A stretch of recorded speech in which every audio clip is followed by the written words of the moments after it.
Bienvenue dans Dissot, le dialogue inspirant autour des sciences, des opportunités et d'ouverture. Certaines voix éclairent l'avenir, sont des voix qui questionnent, qui innovent, qui transforment.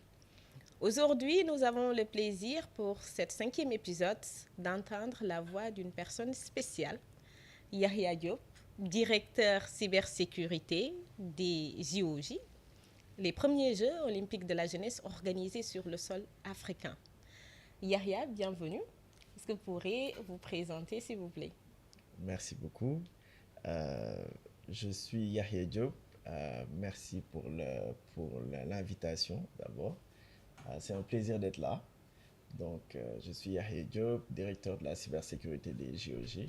Avant tout entrepreneur, j'évolue dans le monde de la tech et je suis un passionné de beaucoup de choses comme le sport et l'entrepreneuriat, l'événementiel et tout le reste.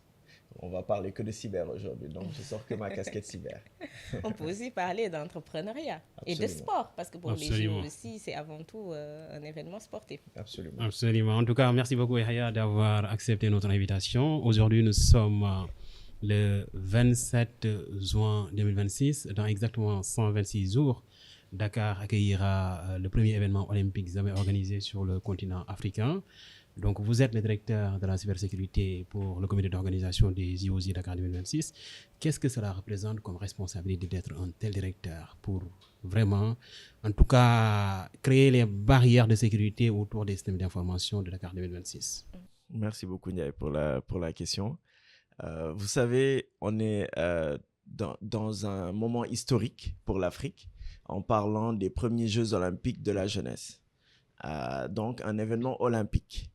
Un événement olympique veut dire beaucoup de choses. Une logistique qu'on n'a jamais vue en Afrique, des moyens qu'on n'a jamais déployés pour organiser cela, des ressources humaines vraiment nouvelles parce que qui vont être soit africaines, soit venues partout dans le monde pour organiser ces jeux-là. Ça veut aussi dire de la technologie de pointe pour s'assurer que tout ce qui tourne autour de ces jeux soit nickel, on va dire. Donc, une technologie. Bon, ce qui est intéressant, c'est qu'on a tous été devant la télé en train de voir Usain Bolt, être content de voir Usain Bolt qui gagne sans comprendre tout ce qui se passe derrière. Et tu en sais quelque chose. Regarder ça à la télé ou être au stade en voyant des athlètes compétir, c'est la partie la plus simple de l'organisation ou de l'événement. Mais quand tu es derrière, tu dois mettre en place des systèmes. Tu dois t'assurer que l'athlète arrive de son pays, arriver à Dakar, arriver à son hôtel, puis aller au stade. Toute cette logistique de l'arrivée à l'hôtel, après vers le stade, il y a des gens qui sont derrière et des systèmes qui sont derrière. Tous ces systèmes de l'arrivée-départ même, il y a un système qui permet de monitorer ces gens-là. De l'hôtel vers le stade, il y a d'autres transporteurs qui vont arriver. Ces transporteurs-là utilisent des systèmes. Arrivé au stade, l'athlète doit être supervisé, l'athlète doit être monitoré et qu'on valide que vraiment c'est cet athlète. Parce que vous voyez souvent des gens avec des badges. Vous le voyez avec son visage, il a besoin de connexion Wi-Fi, ils vont faire des fois leur star aussi. Jusqu'à ce qu'il monte dans son modèle de compétition, que ce soit de l'athlétisme, que ce soit du football et autres. Pour le spectateur, il va voir des scoreboards pour voir des résultats. L'athlète, lui, va se dire, quand je gagne, est-ce que le chronomètre m'a pris ma bonne seconde? Si c'est par exemple un athlète. Et cette petite seconde-là peut faire que l'athlète ait gagné ou ait perdu. Nous qui sommes maintenant tout derrière en train de s'assurer que cet athlète ait tout ça, par rapport à la technologie qui est mise en place, on doit s'assurer que cette technologie soit imperméable à toute attaque ou toute chose qui rendrait l'intégrité de ces données-là qui se retrouverait à être compromise, on va dire. Donc, nous, donc, dans la cybersécurité, moi, mon rôle, c'est de monter un cercle de personnes fiables via un centre opérationnel de cybersécurité qui va être la partie opérationnelle même des jeux. Quand on va parler de Games Time, c'est pendant les jeux même. Mais avant les jeux, on a une équipe qui va superviser, s'assurer que toutes ces activités malveillantes et tout ce qui pourrait compromettre nos données ou nos systèmes ne soit pas vraiment, n'arrive pas au bout. Là, c'est là où on intervient. Là, vraiment, j'ai utilisé les termes les plus faciles possibles parce que souvent, on nous dit qu'on est très technique et autres. Donc là, pour que la personne qui regarde l'émission ou qui regarde l'événement puisse comprendre que notre rôle, c'est toute cette technologie derrière que vous ne voyez pas, que ce soit les lampes, les voitures qui sont maintenant connectées, comment on les sécurise. Oui, d'accord, super. Moi, je trouve que c'est très clair. Et aujourd'hui, effectivement, quand on regarde les événements à distance, on ne se rend pas compte de toutes les sources de menaces qu'il peut y avoir. Et je pense qu'il y a 10 ans ou 20 ans, ce n'étaient pas les mêmes sources de menaces. Une lampe ne posait pas avant un problème, mais aujourd'hui, ça l'est. Et moi, j'ai une autre question, parce qu'aujourd'hui, quand on organise un tel événement, vous l'avez dit, c'est un événement historique, c'est une première en Afrique, et le Sénégal aussi, en accueillant cet événement, a quelque chose à prouver. Il y a des dizaines et des dizaines de systèmes à sécuriser. Aujourd'hui, vous, avec votre position où vous managez tout, qu'est-ce qui est vraiment le plus complexe? Voilà. Parce que nous, avec notre regard, on peut vraiment essayer de deviner, mais on ne se rend pas compte effectivement de la complexité des choses. Et avec l'arrivée de l'intelligence artificielle aussi, on voit que ça change complètement la donne. Et qu'est-ce qui est le plus difficile aujourd'hui pour un directeur de la cybersécurité qui organise un tel événement? D'accord. Bon, moi d'abord, je viens du milieu du sport. Je suis président de fédération où on tape des gens pour vivre. donc, j'ai beaucoup évolué dans le sport. C'est ce qui a fait que, même en tant qu'entrepreneur, je me retrouve à vouloir moi-même aller occuper ce poste parce que je pense que c'est important pour l'histoire d'avoir eu à faire partie de cet événement. Parce que dans 50 ans, on pourra dire à nos enfants oui, tu vois, je suis là, j'ai pu faire ça pour la première fois au Sénégal ou en Afrique. Donc, quand la question, pour la répondre d'une façon simple, c'est l'intégration, le problème. Le premier défi à résoudre, c'est l'intégration. Comment s'assurer d'avoir quelque chose de cohérent? Vous parlez, Ndiaye est très dans la donnée, rendre la donnée cohérente n'est souvent pas simple. Vous êtes dans ce monde-là, l'IA et autres, la rendre cohérente est la partie la plus complexe. Absolument. Parce que on est dans un monde sportif. On parle d'un événement sportif, on parle d'un événement d'une façon générale. Et il y a un but précis, c'est d'arriver le 31 octobre avec tout en potable jusqu'au 13 novembre, que tout reste potable pour livrer les jeux. Excellent. Donc, on a une dizaine, une vingtaine ou même une cinquantaine de systèmes. Qui va tourner autour de la pluviométrie, du système de traquage des véhicules, du système d'accréditation, du ticketing, que vous voyez même qui a été lancé récemment, la billetterie. Donc, comment nous, en tant qu'organisation, on va se dire, on a tous ces systèmes, on veut livrer un événement olympique et que tout le monde puisse interagir avec ces systèmes en gardant la partie confidentialité, intégrité et non-répudiation des données. Donc, la rendre toujours disponible pour le client. Le client qui est l'utilisateur, qui est cette personne lambda qui va vouloir acheter un ticket et autres. Ou cet athlète qui va arriver à Dakar, qui va utiliser ces applications. Donc, le défi qui est l'intégration, c'est de s'assurer que tous ces systèmes s'interconnectent et se parlent, parce que les bases de données vont essayer de dire, OK, l'athlète tel à tel identifiant doit parler à telle autre application parce que peut-être il doit se connecter à sa connexion Wi-Fi. Donc, tout doit être synchrone et tout doit aussi pouvoir se parler sans qu'il y ait coupure. ou rupture de service. Donc, je retiendrai que le défi, c'est l'intégration. Maintenant, comment s'assurer que ça marche? Nous, dans notre, on va dire, dans notre centre ou dans nos opérations, c'est de veiller à ce qu'il y ait des backups, là, si je rentre dans la partie technique, qu'il y ait quelque chose toujours de continu. Donc, on va répliquer tout ce qui se passe. Excellent. On va s'assurer que ces systèmes-là ne puissent pas être touchés pendant des moments où on ne voudrait pas. Parce que, bon, le risque zéro n'existe pas. Hein? Pas du Donc, tout. on se prépare toujours à revenir à un état normal et aussi à se dire que ce qu'on veut pour que l'événement se passe bien, est-ce qu'on va le réussir? C'est le but. Excellent, très très clair, Yahya. Merci pour cette belle vision. Dakar 2026, événement olympique, mais au-delà de cet aspect olympique sportif, c'est aussi un événement qui touche plusieurs secteurs, plusieurs dimensions, parmi lesquelles il y a la technologie.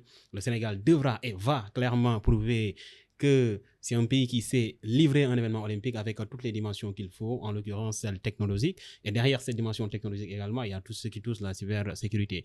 Vous l'avez dit, avant le 31 octobre, on doit s'assurer que les systèmes informatiques sont très bien sécurisés à travers votre leadership en tant que directeur de la cybersécurité. Pendant les 14 jours de jeu également, on doit s'assurer que ces systèmes-là sont bien potables.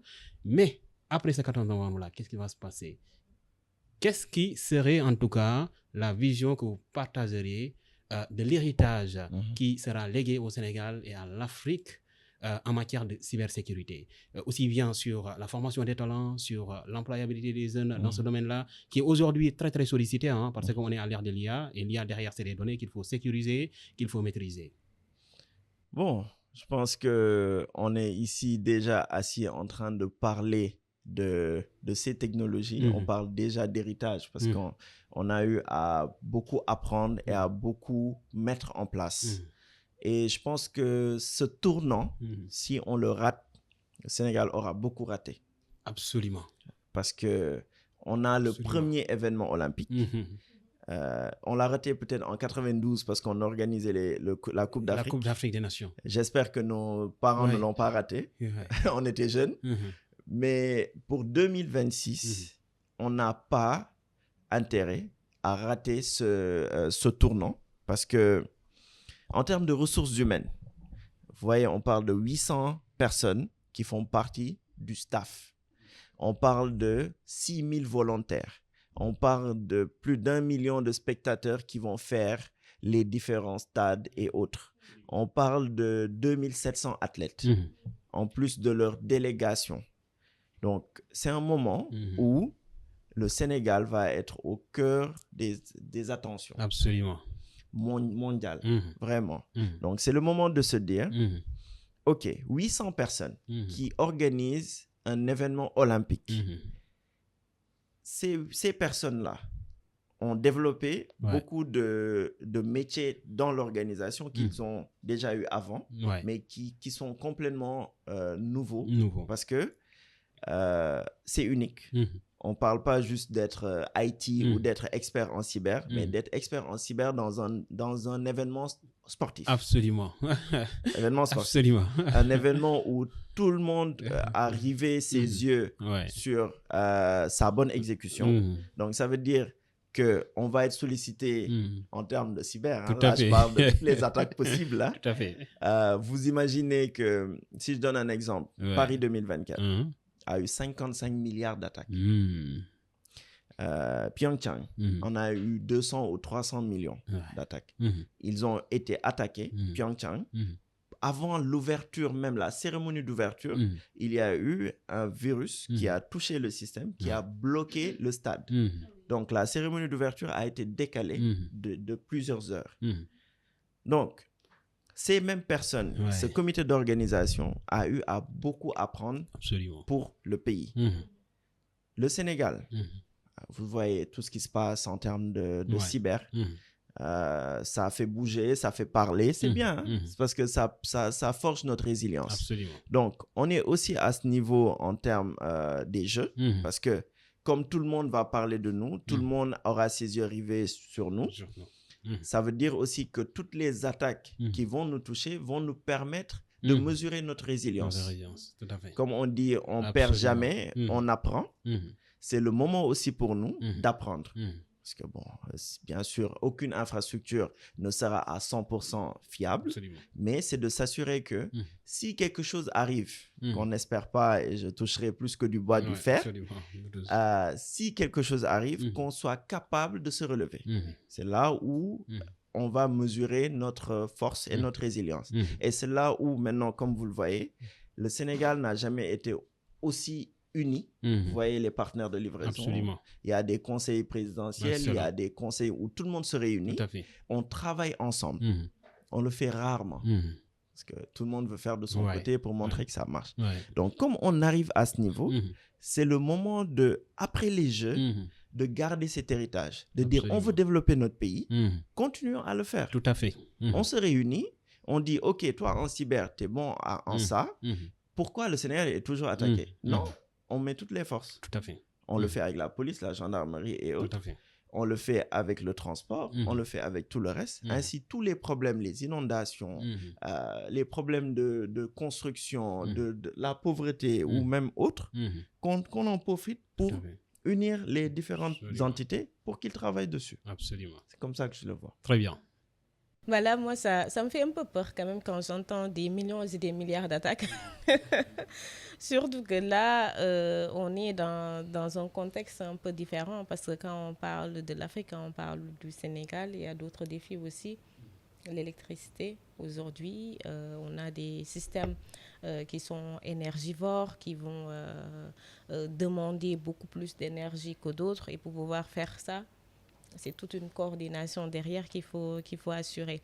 Et je vois aussi par rapport à l'héritage aujourd'hui, ce que l'on peut retenir et qui est important, c'est le fait de travailler ensemble, la cohésion. On a tout à gagner à travailler ensemble et je pense que là, ça nous montrera que c'est bien possible et que ça fonctionne. Moi, la question que je voudrais vous poser, c'est maintenant par rapport aux SALTIS, parce que nous aussi, on est dans le domaine de la technologie, de l'intelligence artificielle. Aujourd'hui, en termes de technologie, d'innovation, il y a beaucoup de choses qui ont été développées, beaucoup d'applications, beaucoup de modèles aujourd'hui. Et comment aujourd'hui le SALTIS, à travers une plateforme comme le SALTIS, on peut vraiment aussi faire perdurer cela et montrer aujourd'hui tout ce qui a été fait et surtout le conserver et faire en sorte que ça puisse servir dans d'autres événements, pour d'autres éléments, dans d'autres causes et tout. Bon, merci déjà pour tout ce que vous faites avec le SALTIS parce que c'est vraiment important. Des initiatives qui montrent qu'on veut quitter un point A vers un point Z et une initiative que vous prenez vraiment à cœur parce que vous mettez tout le monde dans cette initiative et que tous ces jeunes que vous accompagnez ou qui vous montrent ce qu'ils font et que vous les poussiez, ça c'est ce qu'il faut. Et je pense que d'abord l'initiative où vous parlez de technologie, d'IA et vous poussez les réflexions sur le Sénégal de demain. On parle même plus du Sénégal demain, on parle du Sénégal d'aujourd'hui. Parce que l'IA et tout ne va pas nous attendre. Hein. Oui. On est en retard et on peut le combler facilement. Donc, je pense que vous avez tellement votre mot à dire sur ce qu'on organise avec les jeux qu'il n'y a pas d'autre alternative. C'est que on est arrivé à des jeux qui sont arrivés au moment où on parle d'IA, on parle de toutes ces technologies. Le SALTIS est là pour répondre à toutes ces questions par beaucoup d'innovation. Donc, c'est le moment même de renforcer cela parce que vous allez capaciter même ces jeux. Parce qu'en termes de jeunes, il y a plus de 400 jeunes qui viennent de la Learning Academy, qui apportent de la nouveauté en ramenant de la créativité même dans les jeux. Et ces mêmes jeunes sont souvent formés à aller aussi dans des technologies nouvelles. Donc, c'est aussi ce moment où SALTIS doit capaciter ces jeunes-là avec les IA, avec autres. Et toutes les données qu'on collecte pour ces jeux doivent servir pour le futur de de développer notre LLM sénégalais, je sais pas, LLM ou notre modèle d'IA qui va bien apprendre de tout ça pour que dans le futur, si on décide d'organiser la Coupe du Monde, la Coupe d'Afrique, vous saurez déjà que ça puisse nous servir. Et je pense que c'est tout à votre honneur, tout ce que vous avez eu à faire déjà, et qu'il faudra les mettre en POC pendant les Jeux. Il y en a beaucoup, je pense que vous faites déjà de l'IoT, tous ces outils-là. Il faudra les mettre à disposition pour les Jeux. Merci encore, Yahya.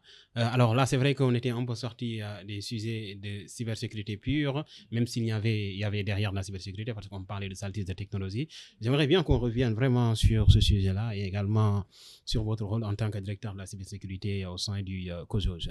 Et j'aimerais bien démarrer par un peu d'histoire sur le Sénégal. C'est vrai qu'en 2002, le Sénégal était arrivé à un niveau de quart de finale, n'est-ce pas, à la Coupe du Monde. Hein? C'était où encore? En Corée ou Corée?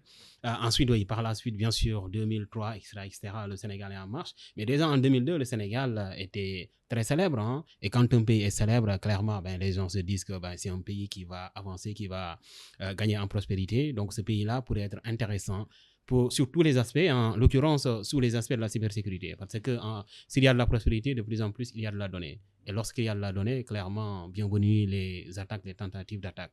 En 2021 maintenant, on est devenu pour la première fois champion d'Afrique, n'est-ce pas? C'était en 2021, la première fois. Ensuite, en 2025, 2026, fin 2025, début 2026, on est devenu pour la deuxième fois champion d'Afrique. Donc, le Sénégal gagne en notoriété, gagne en célébrité. Et en plus, le Sénégal accueille en 2026 le premier événement olympique jamais organisé encore une fois sur le continent africain. Donc, clairement, Yahya, en tant que directeur de la cybersécurité, vous avez un défi. Le Sénégal est connu, les yeux sont rivés vers le Sénégal et ces yeux-là sont multiformes. En l'occurrence, les yeux des cyberattaqueurs. Vous en savez quelque chose parce que tout le temps, je pense que vous avez quand même des tentatives qui tombent. Donc, qu'est-ce qui vous permet aujourd'hui comme dispositif, sans rentrer bien sûr dans les détails, qu'est-ce qui vous permet de dormir tranquillement en tant que directeur et aussi permettre à vos équipes de dormir tranquillement? Bien sûr, je sais que dormir tranquillement à 100%, ce n'est jamais possible. Mais clairement, ce qui vous met un peu à l'aise quand même pour vous dire qu'aujourd'hui, on a mis en place quelque chose qui marche très bien. Et donc, on a la possibilité vraiment d'être un tout petit peu confiant parce qu'on pourrait atteindre carrément notre objectif en matière de sécurisation des systèmes d'information. Vous oubliez même la partie pétrole. Excellent. Le pétrole, encore plus. On a un gaz. Voilà. Avec tout aussi tellement de choses. Quand la finale, tout ce qui s'est passé. Exactement. On a tellement parlé du Sénégal. Exactement. Le maire de New York qui surfe sur notre nom, qui parle souvent du Sénégal. Exactement. Du Sénégal, vous connaissez le maire de New York. Et effectivement, c'est magnifique pour le pays. Mais ça veut aussi dire que c'est magnifique pour nous, la cyber. Oui, tout à fait. Magnifique dans le bon comme dans le mauvais sens, parce qu'on se retrouve maintenant à se dire, d'accord, tous les systèmes ou tout notre système où personne ne s'en occupait, parce qu'il faut le dire, souvent on était oubliés, parce que pour la plupart, les cyberattaquants disaient que venir en Afrique, c'est perdre son temps. Tu peux rentrer dans un système, tu compromets le système, tu vas rien gagner. Il n'y a personne qui te contacte pour te dire quoi que ce soit. Ils vont juste éteindre, redémarrer, formater, sans même prévenir les utilisateurs, et c'est fini. Mais récemment, on a vu beaucoup de cyberattaques dans le pays. Ce qui montre l'intérêt que le Sénégal donne ou que l'intérêt que certains cyberattaquants portent pour le Sénégal. C'est normal. On devient une vitrine qui ne peut être négligée. Donc, moi, en tant que directeur de la cybersécurité des Jeux, en tant qu'entrepreneur, en tant que personne qui conseille des gens ou des entités de l'État comme du privé dans ce domaine-là, j'ai ce devoir de renforcer tout ce qui est fait. Absolument. Ce qui est intéressant dans notre pays, c'est qu'on n'a rien à envier à qui que ce soit dans le monde. Absolument. On a toutes les ressources, vous êtes là assis. Je pense que ça résume tout. Vous venez de loin, vous avez tout fait, partout, vous vous êtes dit qu'il faut revenir pour changer ce qui est fait dans notre pays. Je vois la même chose. Je pense que tellement on n'a rien à prouver ailleurs qu'il était temps de venir montrer tout cela dans notre pays. Donc, on a des ressources humaines très compétentes. C'est à nous de les maintenir. Excellent. Moi, je m'assure de prendre toujours les meilleurs dans tout ce qu'ils font. Excellent. De prendre aussi des jeunes talentueux qui veulent évoluer, de les faire monter en compétences. Donc, pour dormir tranquille, c'est mettre la technologie, les process et tout un système en place, bien entendu. Technologie, process et les humains. Ça, c'est les 3 bases. Les humains, on les a, qui sont déjà compétents. La technologie, il faut l'acheter, il faut la faire grandir, il faut même la concevoir. C'est ça. On a beaucoup d'outils qui sont internalisés, qu'on développe maintenant en interne et qui rivalisent avec tout ce qu'on connaît dans le monde. Parce qu'un système, pour qu'il marche bien, c'est qu'il doit apprendre, c'est qu'il doit connaître. Absolument. Donc, prendre des API de partout, les mettre et faire quelque chose qui nous est propre, c'est possible. Exactement. Et la donnée reste chez nous. Donc, pour dormir tranquille, c'est de m'assurer que les gens sont très bien conscientisés parce qu'il y a beaucoup de sensibilisation à faire. L'humain reste la première faille à plus de 90%. Tout à fait. Après, s'assurer que le système remonte les bonnes alertes et que le système, son cœur est gardé de telle sorte qu'il soit moins imperméable que d'habitude, parce que je ne vais jamais dire imperméable à 100%. Et après, m'assurer d'un suivi régulier de tout ce qu'on fait. Donc, après, on tourne sur du 24/7. Donc, tout le temps, il y a des analystes, il y a des experts qui sont là, connectés, pour me permettre, moi, des fois, de prendre 1 heure à 2 heures de sommeil. Vous voyez que là, sûrement, c'est le maquillage ou truc, mais on a des cernes, on ne dort pas. Mais on sait tous que dormir tranquille, comme ton terme en cyber, n'existe pas. Il faut que certains se sacrifient pour que d'autres dorment. Mais dans l'ensemble, il faut être toujours concentré.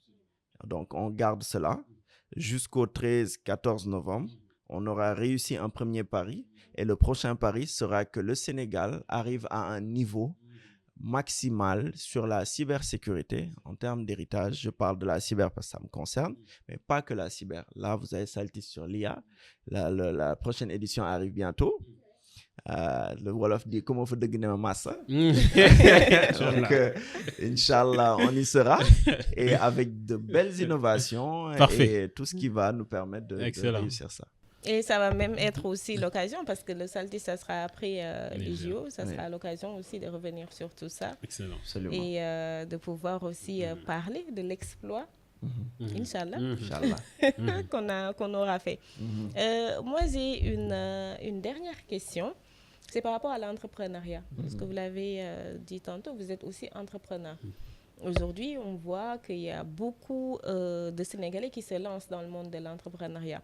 Donc moi, je serais très curieuse de savoir aujourd'hui, vous entreprenez dans quel domaine, qu'est-ce qui vous a poussé dans l'entrepreneuriat et qu'est-ce que vous conseillerez aussi à un jeune qui voudrait se lancer dans ce domaine-là? Bonne question. Je pense que moi, la cyber, je suis tombé dans la soupe parce que je pense que je viens du milieu des sports de combat, attaque-défense, donc je suis sorti un peu de la cyber comme ça, parce que j'y crois. Mais l'entrepreneuriat, c'est parce que je suis né dans une famille où mon père entreprend, ma mère... quand tu lui dis je veux du jus, même si elle n'a jamais fait du jus, elle va se lever, elle va apprendre, elle va te faire du jus, elle va te vendre du jus. Comme ça qu'elle a commencé à faire du jus pendant plus de 30 ans. De la couture, la même chose. Donc moi, en grandissant aussi, c'est devenu quelque chose de normal. On porte des chaussures, toute l'école dit ah, tes chaussures sont belles, je les lave, après je les mets sur le marché en achetant de nouvelles chaussures. Jusqu'à me retrouver en France, avant de finir mon master, j'ai été nommé directeur des systèmes d'information dans une collectivité locale, dans une mairie.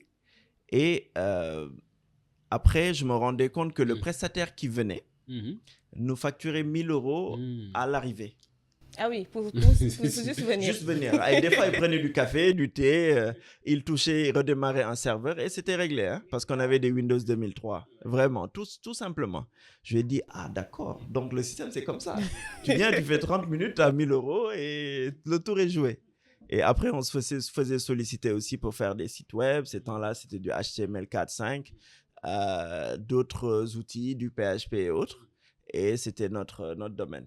Donc, j'ai créé ma première entreprise comme ça en 2012 pour lancer mes premiers...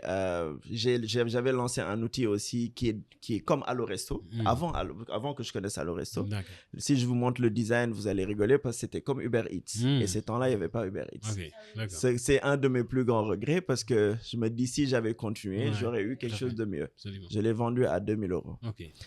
Pas mal. Et Et ça fonctionne toujours? Une startup l'avait racheté. Après, la startup a fait faillite sur autre chose. Hein, parce D'accord. qu'on devait lancer aussi un booking.com, quelque chose comme ça. D'accord. Donc, l'entrepreneuriat, donc pour moi, c'est le moyen d'avoir la capacité de sortir Absolument. quelque chose de la valeur ajoutée. Absolument. En ayant cette petite indépendance, parce qu'en réalité, on est moins indépendant en tant qu'entrepreneur que salarié, mais cette petite indépendance d'innover, de créer et d'apporter de la valeur au monde ou aux différentes populations. C'est comme ça que je le vois. Et le fait aussi de se dire qu'il y a des gens derrière soi, parce qu'il y a des gens qu'on va embarquer dans notre barque pour nous mener à cette excellence ou à cette vision qu'on a dès le départ. Excellent. En tant que jeune, en tant que personne qui se dit qu'on doit changer les choses. Donc, ce conseil que je donnerais à ce jeune qui se dit « Ok, j'ai pas envie de travailler pour quelqu'un », c'est pas d'abord la bonne chose. C'est pas de se dire « J'ai pas envie de travailler pour quelqu'un, mais j'ai envie de créer de la valeur pour la société, pour les gens et pour mes enfants. » Parce que une entreprise, le temps qu'elle marche, le temps qu'elle prospère, tout ce que tu vas gagner risque d'être pour tes enfants, pas pour toi. Et on s'en rend pas compte. Tout à fait. Et donc, ce conseil donc serait de leur dire, faut toujours y croire. Parce que si vous remarquez bien, une entreprise qui a, quand vous la voyez grandir et vous, au départ, vous dites non, le gars, c'est un peu bizarre, et que cette personne maintient son cap pendant 5 ans, je vous promets que après les 5 ans, vous allez même vous dire pourquoi vous n'avez pas investi chez ce gars. Si la personne y croit toujours. Tout à fait. Elle va beaucoup pivoter, elle va beaucoup changer de cap, c'est normal. Elle va même avoir des doutes et autres. Mais le test and learn marche. Absolument. Il faut continuer à tester, il faut prototyper. Tout à fait. Et toujours croire que ça va venir. Tout à fait. Après, le produit va changer. Hein. Ça va jamais être la même chose. Et ne jamais se dire que mon idée, c'est mon idée à moi seul. Tu vas sortir, tu vas parler à 100 personnes. Tu vas te rendre compte que d'autres ont déjà l'idée. Absolument. Mais croire en son idée est très important. Excellent. Et croire en soi-même. Très bien. Conclusion. C'est excellent. C'est excellent et moi je me rends compte à travers aussi nous tout ce qu'on fait au sein de l'Institut des algorithmes du Sénégal. On a démarré en 2020. On était des étudiants, voilà, et ce qu'on faisait c'est qu'on enseignait ce qu'on apprenait. Ça nous permettait tout d'abord de mieux comprendre parce que parfois on se rendait compte qu'on n'avait pas du tout compris le cours du professeur, mais aussi de pouvoir à travers ce qu'on apprenait sortir de la valeur. Parce que parfois, c'est juste des théorèmes, parfois, c'est juste des codes qu'il faut écrire, mais on ne savait pas ce que ça correspondait. Mais si on veut, nous-mêmes, quand on voulait l'enseigner aux autres, on faisait l'exercice d'aller voir ça permet de faire quoi, et aussi donner envie à ces autres-là de comprendre. Et pour la première édition du Saltis, on l'avait fait dans une petite salle, hein, et elle n'était même pas plus grande que cette salle-là. Et aujourd'hui, on voit, quand on voit l'année dernière où on a eu plus de 4 000 participants, pour cette année on vise 10 000, on se rend compte que quand même il faut y croire. Il faut être lucide et se dire qu'on peut le faire. Absolument. Parce que quand on parle du premier salon dédié à l'intelligence artificielle, les gens ils pensent que c'est l'État qui l'organise ou des sociétés, des grandes sociétés extérieures. Mais non. Ce sont des jeunes aujourd'hui. Et au Saltis, quand on vient, l'organisation, tout ce qui se passe, c'est porté par des jeunes, accompagnés effectivement par des experts, parce qu'il faut aussi cette cohésion. Mais on se rend compte qu'aujourd'hui, c'est bien possible de le faire et il faut y croire. Absolument. Super. Je pense que là, on a parcouru toutes les questions. C'était très rapide.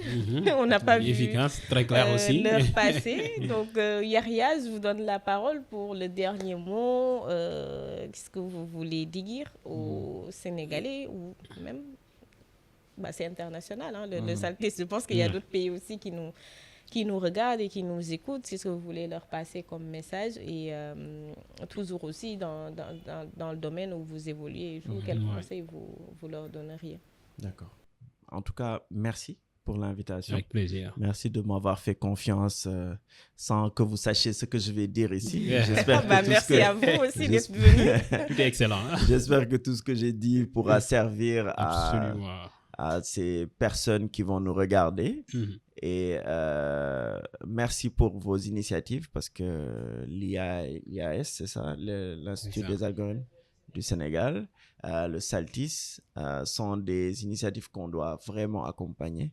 Cette année, je pense que je vais tout faire pour ramener même des sponsors. Ou si moi-même, je serai sponsor.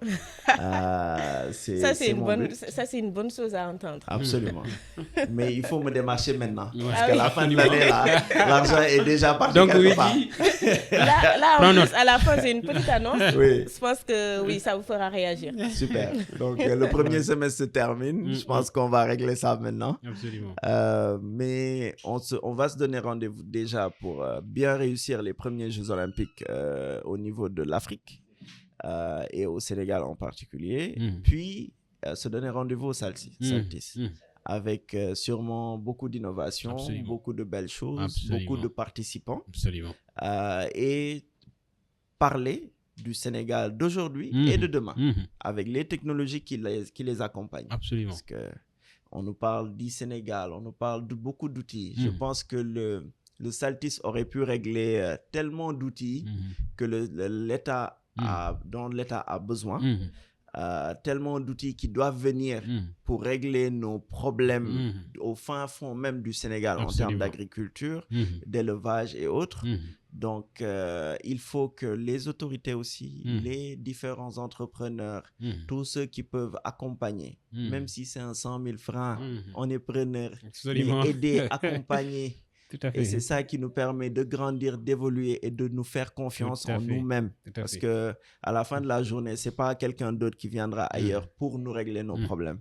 C'est entre nous qu'on va régler ces problèmes-là, entre Africains, entre Sénégalais. Excellent. Donc, merci beaucoup. Je pense qu'on a trouvé notre directeur commercial. Absolument. Belle synergie. Bah oui, vraiment, on a trouvé notre directeur commercial. En tout cas, vraiment, merci beaucoup, Yahya. C'était un très grand plaisir de vous rencontrer parce que je pense que c'est la première fois qu'on se voit et aussi de discuter avec vous et d'échanger. On se rend compte qu'aujourd'hui, au Sénégal, on a tout ce qu'il faut. Il suffit d'avoir la connexion, de se rencontrer, de discuter et là, on crée des synergies. Et hâte de travailler avec vous en tant que directeur commercial. Après les jeux. Après la livraison des jeux. Je pense qu'elle veut qu'on nous tire des oreilles à nos oreilles, mais il n'y a pas de souci. Avec plaisir. En tout cas, nous, on est très honorés de faire cet cinquième épisode de DISSO. Donc, comme je disais à l'entame de mes propos, c'est le dialogue intelligent autour des intelligences, des sciences et opportunités d'ouverture. Aujourd'hui, nous avons entendu la voix de Yahya Diop, le directeur de la cybersécurité au sein des Jeux olympiques de la jeunesse, mais aussi un entrepreneur. Et comme on a pu l'entendre aujourd'hui, on a vraiment besoin de cohésion, on a besoin de travailler ensemble parce qu'au Sénégal, on a tout ce qu'il faut et on doit aussi être très fiers des jeunes aujourd'hui qui travaillent, qui se forment dans des domaines stratégiques. Et si on veut vraiment faire développer le pays, ça ne passera qu'à travers nous-mêmes. Donc nous, au sein de l'Institut des algorithmes du Sénégal, actuellement, on vous propose une panoplie de formations avec nos écoles d'été, donc des formations destinées aux professionnels pour comprendre ce qu'est l'intelligence artificielle, mais aussi utiliser des outils de manière sereine et responsable. Donc ce sont des formations qui se passent tous les samedis de 9h à 15h dans un endroit spécialement aménagé pour vous accueillir, pour créer de la connexion en tant que professionnel, adolescents, parents, pour comprendre ce qu'est l'intelligence artificielle, mais aussi pratiquer avec des personnes qui viendront aussi pour vous accompagner. Et en plus des formations, on vous donne aussi accès à notre plateforme Coach, qui est une plateforme de e-learning où vous pouvez revoir les cours, poser des questions, mais aussi challenger ce que l'on vous donne avec des exercices très pratiques qui vous permettront d'utiliser l'intelligence artificielle.